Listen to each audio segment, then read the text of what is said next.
single dad janitor made the mute alien princess whisper, unaware the Empress was watching and crying. The Academy of Celestial Sciences was a cathedral of steel and glass, filled with students of 100 species, each one brilliant, noble, or destined for power. Yet among them, a quiet shadow moved each evening with mop and bucket, invisible to the highborn. Daniel Carter, Earth's first janitor in the galactic capital. He hadn't planned this life. Once, he'd been a combat engineer, decorated in wars no one remembered anymore.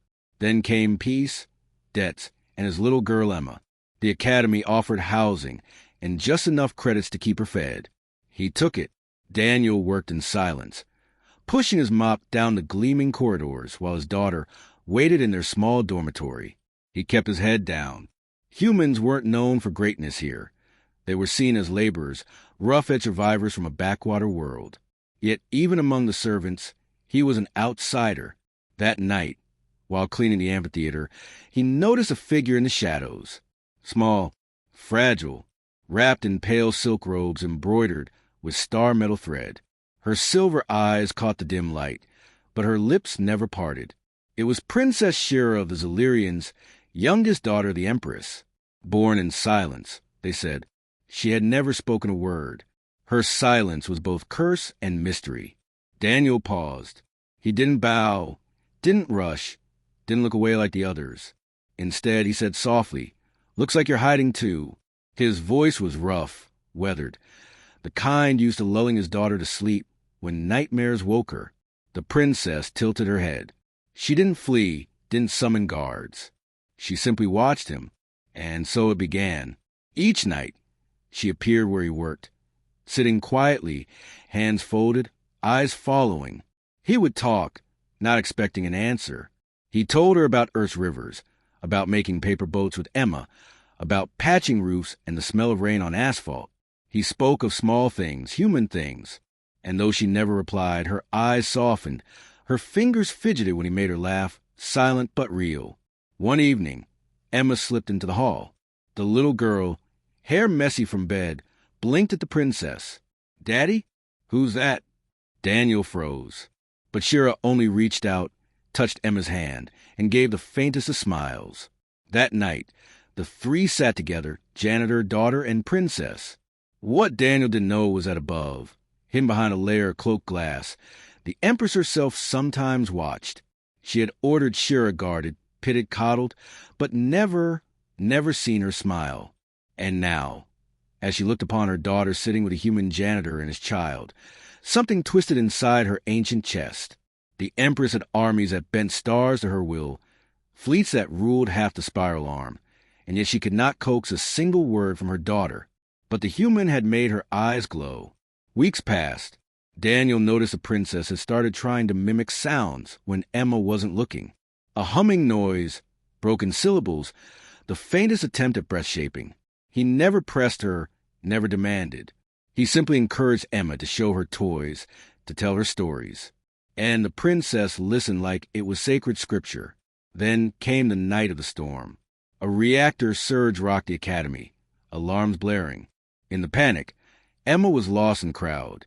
Daniel fought his way through smoke and chaos, heart-hammering, until he saw her, trapped beneath falling debris.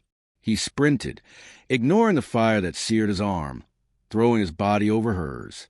When he turned, Princess Shira stood behind him, trembling. Words clawed at her throat. For the first time in her life, her voice broke free. "F Father." The sound was faint, cracked, but unmistakable. Her first word. The corridor froze. Soldiers stopped, engineers stared, and Daniel looked at her, stunned. He didn't even realize what she'd said until Emma whispered, "She called for help, Daddy." That moment was carried to the palace like wildfire. Within hours, the Empress summoned Daniel. He was dragged, filthy and burned, before a throne card of meteors. Shira stood beside her mother, wide-eyed but unafraid. The Empress's gaze cut through him. "Human," she said, voice trembling not with anger, but something he could not place. "How did you do this?" Daniel swallowed. He didn't kneel. He simply glanced at Shira, then back. "I didn't do anything. I just talked, treated her like she wasn't broken. Silence. The court whispered, scandalized, but the Empress's eyes brimmed with something they had not seen in centuries. Tears. "You made her speak," she whispered. "Do you understand what this means?" Daniel shook his head. "No, I only know she's stronger than you thought. Stronger than anyone here believed." The Empress rose, descended from her throne, and to the horror of her council, she bent her head, not to Daniel, but to Shira, the daughter who had broken her silence not for empires, not for war councils, but for a battered janitor and his child. Shira reached for her father's hand again, and the Empress wept openly, because for the first time in her reign, her child had a voice, and it was humanity that had coaxed it out. After that night, nothing in the Empire remained the same.